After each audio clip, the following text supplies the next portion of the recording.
In over 3 decades, I've learned that truly great car dealerships are only great because of one thing: leadership. So I'm sitting down with the great men and women inspiring automotive on Tim Talks, automotive leadership and beyond. Welcome, ladies and gentlemen, to yet another episode of Tim Talks. We are really excited. As they say in Kentucky, this episode really cranks my tractor. I am really excited. You guys have seen her before. One of my best buddies. She encourages me. I encourage her. The one and one, there's several people, there's several things, several people that are known by just one name. April is that one name.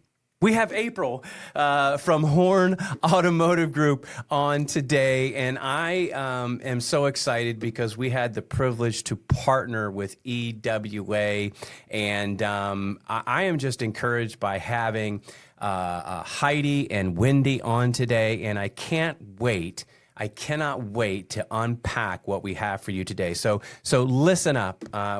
Before we went live on this podcast, we were talking about just the incredible impact that some incredible women are having and have had and continue to have on automotive. And we wanted to be a part of adding to that. So with that, again, April, I'll let you take it from here. And what are we talking about today? What are we celebrating today? What are we excited about today? I'll let you go. So, Tim, first of all, thank you for having us on. I think it's really important sometimes to share what's going on behind the scenes so more people can learn about it. And this is one of the greatest ways, and your platform is a great way to do that. My name is April Simmons. There are other Aprils, though, Tim. As interesting as it is, some of the most impactful women in automotive, there are 2 other Aprils that I know just. That's right. I forgot about Rain. She's going to punch me in the mouth. She's going to punch you in the mouth. Oh. And then we also have April Palmer, who, yes. in a minute. Sorry. Some other Aprils.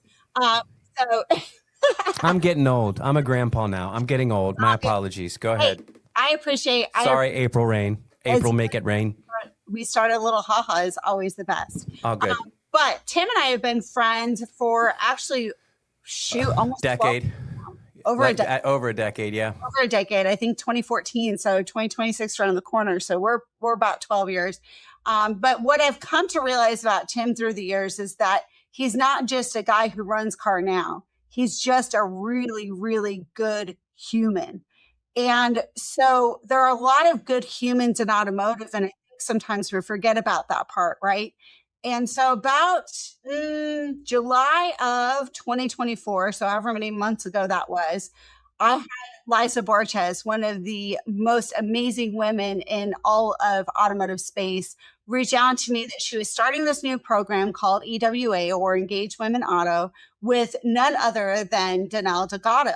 And if anyone's been online at all, watched what, her speaks or looked at her TED Talk, she's just absolutely amazing. I didn't even really know Danelle all that well, but I know Liza had been following her for a while and had an opportunity to meet her a couple of years ago. So when she said, here's this opportunity, I was like, what? Sign me up. Where do I go? I'm in. What I didn't know the day I said yes was that the next year was going to be as life-changing for me as it was. Everything in my life changed for the better. My relationships got better. My spiritualism got better. My finances got better. My health got extremely better in big ways. So when everything gets better, you want to share that. And so when we graduated at the end of July this year for the first year, the first class of Engage Women Auto, I said, man, I got to find a way to pay it forward. And the one thing that I really realized was that April 10 years ago would have never signed up to do this. And it's not because I wouldn't have had it be a huge impact the way it was. It would have still impacted me. And quite frankly, I'm kicking myself in the butt for not having some kind of opportunity like this years ago. But what I realized is that I would have never spent the money on myself to do it. I would have never actually said, here's my credit card and done it because I'm a mom, I'm a wife. We have all these other obligations. And women especially, we usually put ourselves last. So it wouldn't have not happened because I didn't have the energy or the want. It would have not happened because of the financial aspect of joining something. And so I said, hey, I got to get these women in the automotive who maybe are going to be hindered. I want to get some scholarships and get people the opportunity to do this.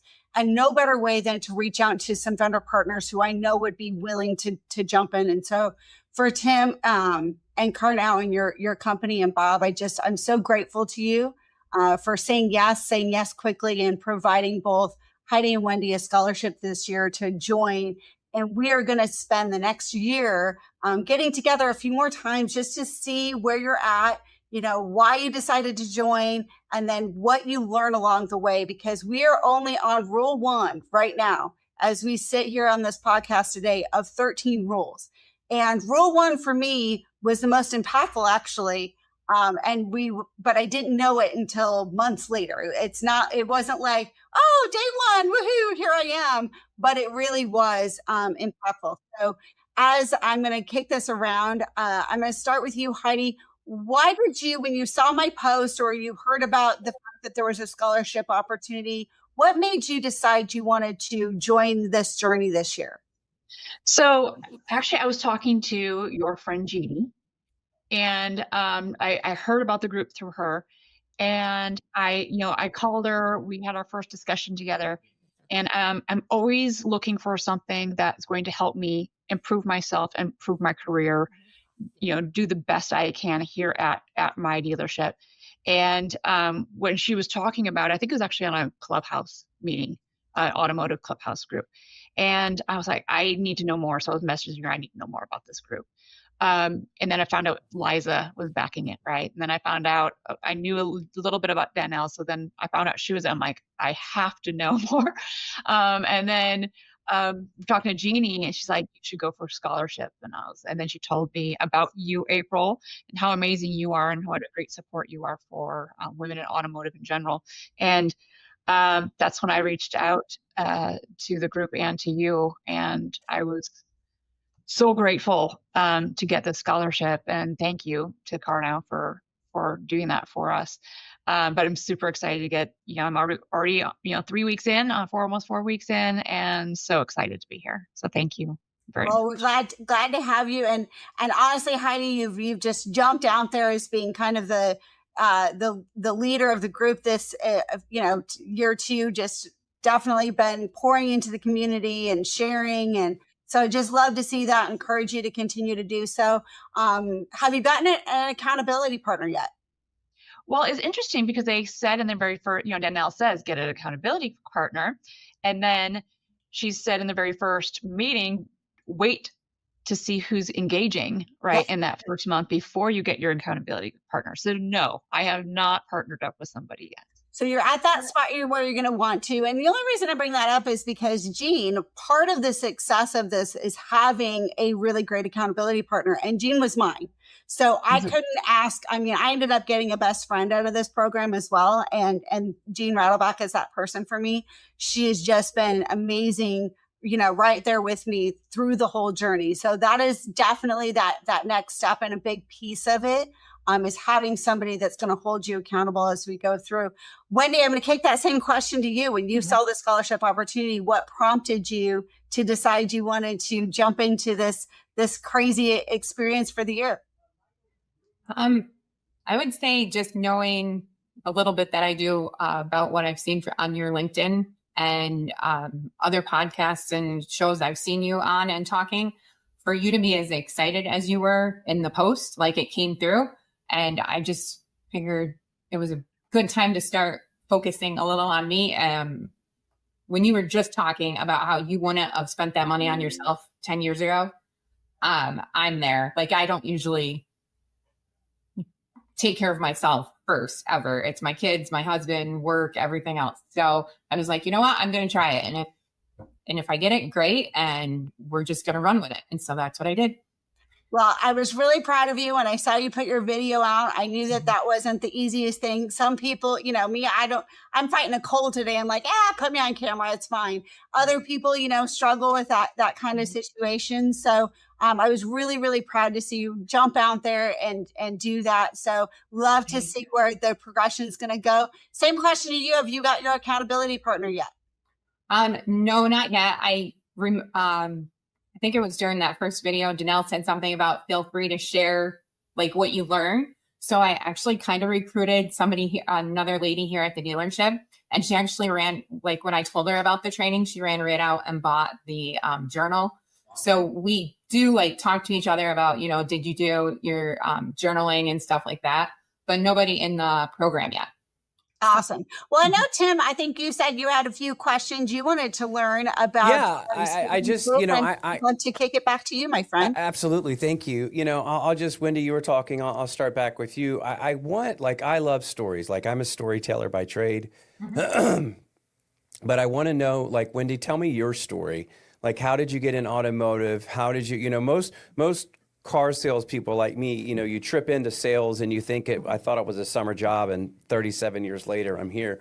So, you know, tell us your story. I'd love to get people to know you and you know, how you got into automotive. Okay. I actually went to college for teaching, elementary school, and I even That's a got great transition. My master's. Kind of the same thing. Yeah. That's awesome. Go ahead. Yes. Yep. So I actually even got my master's. But then I went right into having a couple little boys. So I was subbing, and then I decided I needed a full-time job for a little while, and I needed to look elsewhere because the full-time teaching position we were kind of in a very saturated market of new teachers looking for jobs. So there was a call center in the nearby city that posted for like a seasonal full-time job. So I applied and actually went and worked at the call center and ended up staying on past that season into a technical contract. And I ended up moving into quality and managing the quality team at the call center. And from that, I worked at home for a little while so I could focus on my kids a little bit more for a company online. And then there was an ad in the paper looking for a manager of a couple call representatives. And it was actually at the local car dealership. And that was in 2015. And I have been at that car dealership since 2015. So 10 years now. And actually just last month was 10 years. Here, I started as their BDC manager and slowly kept having tasks added on. Like I said, it was a tech contract at the call center. It happened to be for a very large CRM. So when you're managing the BDC, you're kind of really into the CRM every day. And I basically run their sales CRM. There's our service CRM now. I meet with all the vendors for not just the CRMs, but also the website and our third-party lead sources and everything. And I moved from managing the BDC. I now focus just on marketing and the IT for the whole dealership. So I have a lot of people showing up at my door. I can't print. My computer screen's doing, crazy colors and all that fun stuff, and get pulled from what I'm working on at my desk to go fix their IT problems throughout the day. So every day is a little bit different. It definitely keeps me on my toes. And sometimes I feel like I never get back to my desk to focus on the marketing, but I get to it by the end of the day usually. That's incredible. So you wear a lot of hats. Yes. You absolutely wear a lot of hats. Yeah. Heidi, same question. Tell us your story. Yeah. So I was in accounting. I worked for a very small software company, and that company decided to, change routes, and they just kind of wanted to close up business. So I knew I had to find something else. I knew somebody who worked for our local dealership. They had an accounting position open. So I went ahead and I applied, got the position, completely different accounting than I was used to, but it's all numbers, and did a great job on just doing the new car desk, used car desk. And then they had me start filling in for all the other positions while people were going on vacation.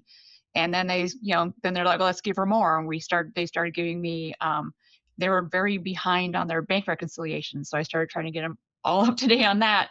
And then we moved, we kind of did a consolidation of accounting group. And then I became one of the lead accounting roles.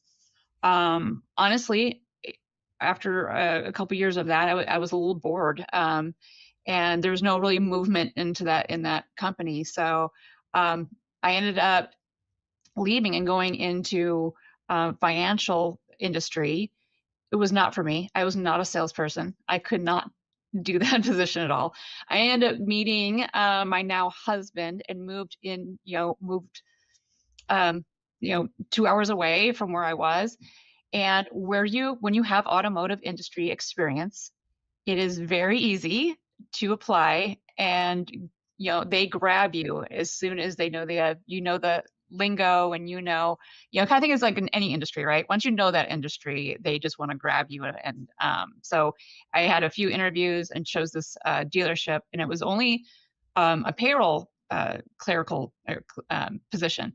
And I was very bored within a few days. I was doing only payroll for one of the dealerships, and the CFO kind of was like, okay, let's give her more. And so they started giving me, the 401k and being a 401k administrator. And then they said, okay, let's consolidate the payroll and have her be, payroll manager. Did that for many, many years here. I've been here almost 19 years, coming up next month. And it was about 5 years ago, they did a little reconstruction of HR, and they're like, well, what did we do here? And the owner's like, Heidi, let's, I was like, I never even thought of going into HR. It's like HR and payroll were very, very synced, and we're close. But as far as like being a leader in HR, I was never even kind of thinking that direction. And I think they saw that I was definitely changing a lot of things in my life, physically, as far as, getting in shape and loving life. And I think they really kind of saw that, okay, I think she's ready for the next step with us as well. And that's when they was like, okay, how about taking the HR director position? And I was like, I could do this. That's amazing. Oh. Before this call, I really like to, and maybe this sounds terrible, not necessarily prep. I just like to ask questions because I want like real responses, not rehearsed responses. So none of this is scripted or this is just a casual conversation. But I'm going to start with, I'll start with Wendy. Wendy, what inspires you? What inspires you, whether that's spiritually, physically, emotionally, professionally? Like what inspires you? What gets you excited, whether it's to the day, is it goals? Like let's peek under the covers a little bit there about what gets you fired up. I don't even know that I really knew it myself, but before I took this position, I actually did they had me do a personality test, and they almost didn't give it to me because I scored too high on the the server and giving portion of it. Right. So he's like, I almost passed you over, but decided we were going to take a chance on you managing these two strong-willed people, even though you're a giver and a server and you tend to try to help people too much. So I feel like it actually hit it on the head. I do definitely enjoy helping people and giving sometimes too much of my own time in the process, but it definitely motivates me when I know that I'm helping somebody complete their tasks or move forward in a project and such as that. On Friday, we have an annual Christmas parade. It's in the evening. Spent all day Friday out there decorating the float with all the lights and the blow ups and everything. And it's definitely an annual event. And one year I had to do it all by myself, but I got all done and it was great. And everybody, was on it during the parade, but we were just busy here at the dealership that we couldn't pull 5 or 10 different people to work on it.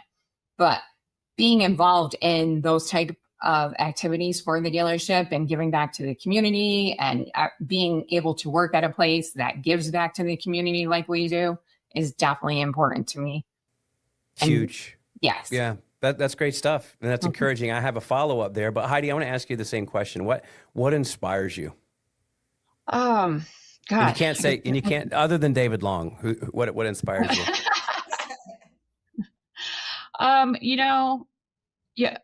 For personally, health and wellness is very inspiring to me. And as professionally, I think problem solving and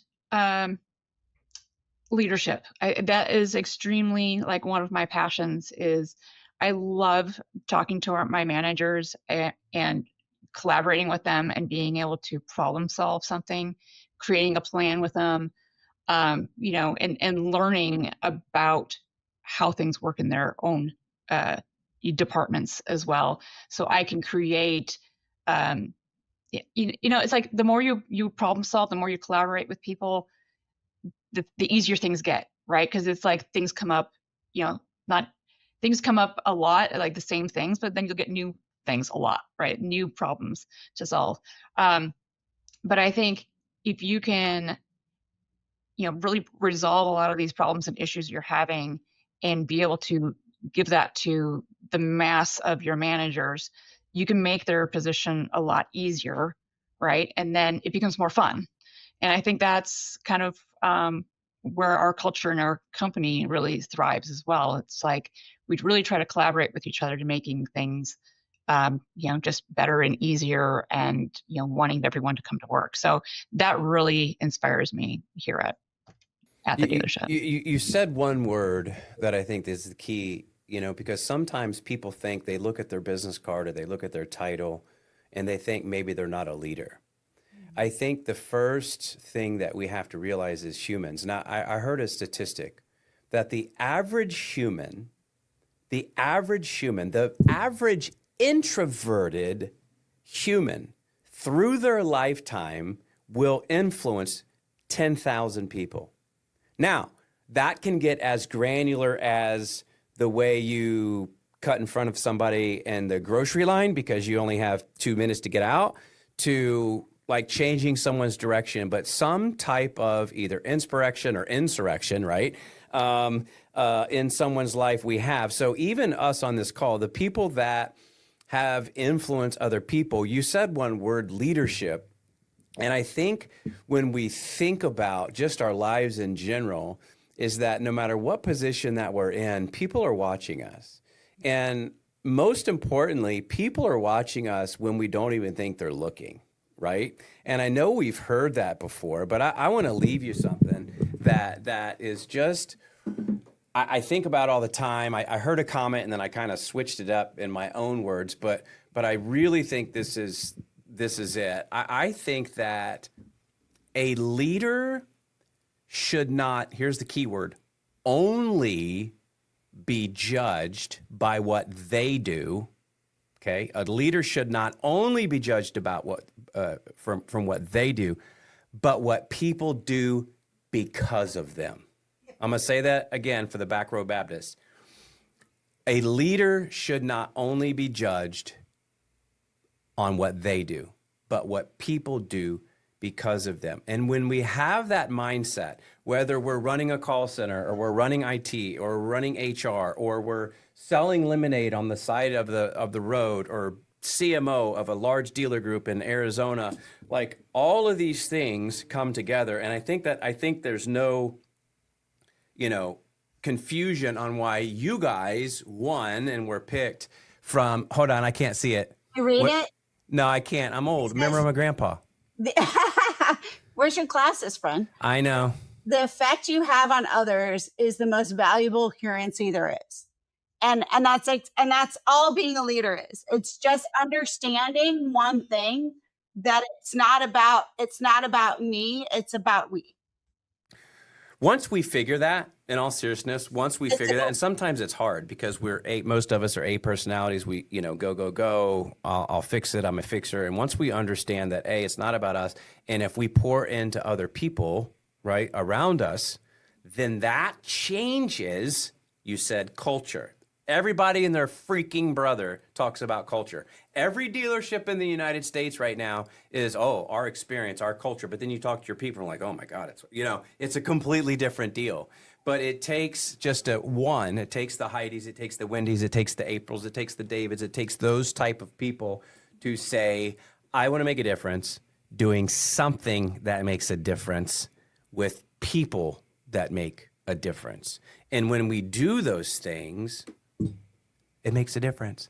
Because the great thing about the automotive space, and again, I'm not stupid.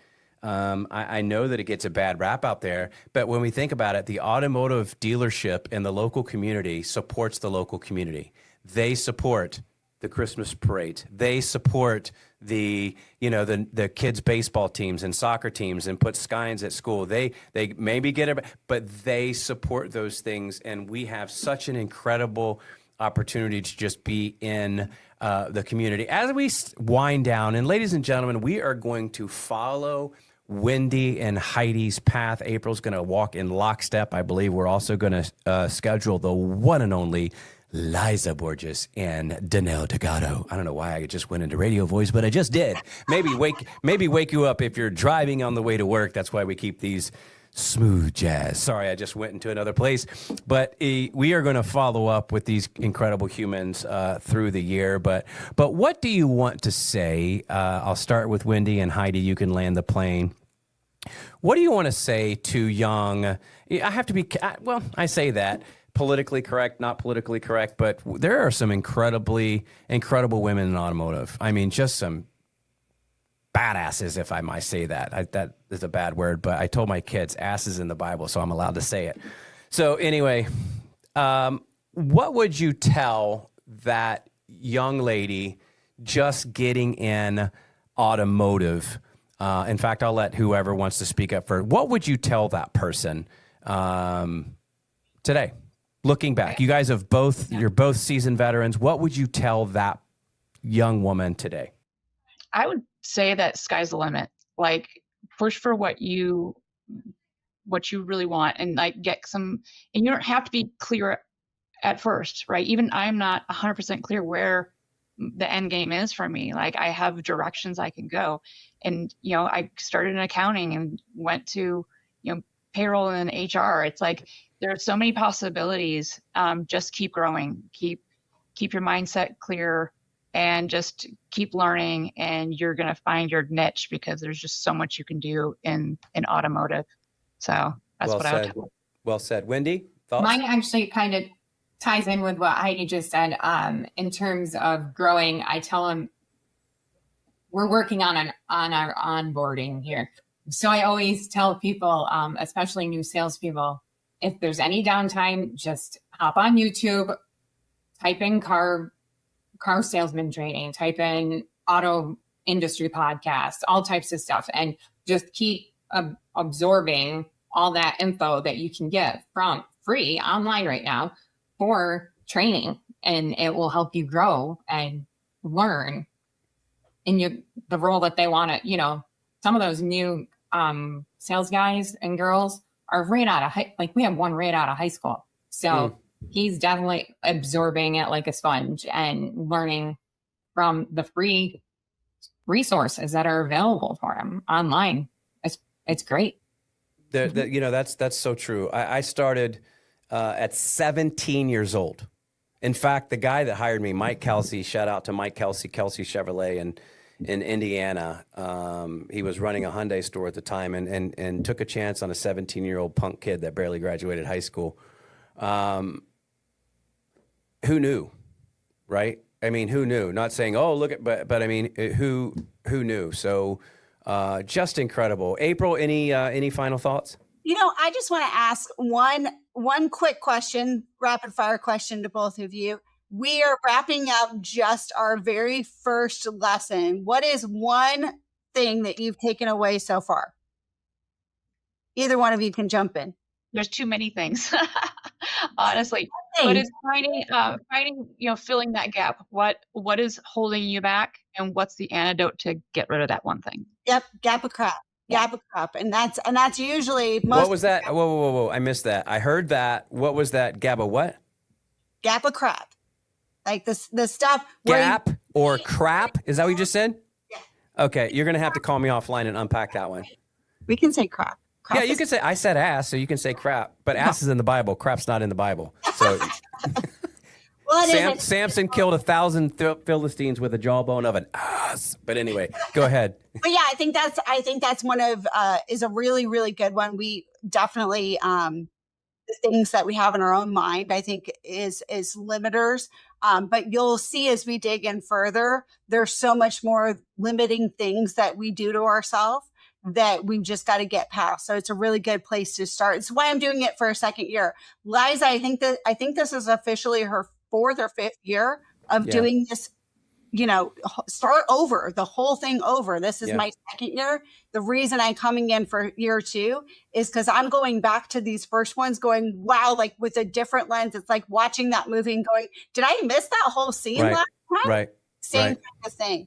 Wendy, coming over to you, what was the number one thing thus far? Just one little thing that you're like, hey, this has been a takeaway for me. Focusing on the positivity and giving grace for the negativity a little bit. But the grid worksheet, I printed off a lot of extra copies of the grid worksheet to help break down the goal and figure out the steps to get through it. I printed off a lot of them to hopefully use in the future. Well, great. You're doing so good on that because that, I will tell you, gridding for me was hard at first. And what I realized is I just overthought it. So I finally got the grading down and that is so amazing. I think that it makes your day much easier to take those bite-sized chunks out and actually witness that you're moving forward, right? Recognizing at the end of the day that you did move forward when you get some of those things accomplished. So I love that.